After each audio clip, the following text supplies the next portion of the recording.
సరాయి అంటే సమ్మర పడకండి, సాన్నాలు బతకలేమండి. కళ్ళు సారాయిలో ఏముందో కన్నులుండి చూడలేక, కడుపు నిండా తాగితు బండి, కూడు నీళ్ళు మరసితి బండి, ఒంటి మీద పట్టేదండి, కంటి మీద దుమ్మేనండి.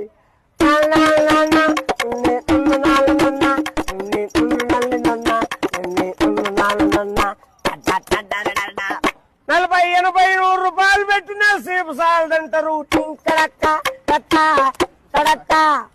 తిక్కబట్టి తిరిగి పక్క వారి అడిగి పక్క పంచి సంకన పెట్టి సారా అంగిడికి వెళ్తున్నాము.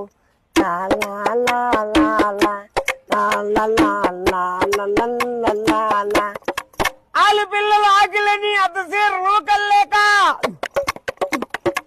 చేసుకున్న మగుళ్ళంతా చెమ్ముడు సారా తాగితే పోతే కన్న తల్లికి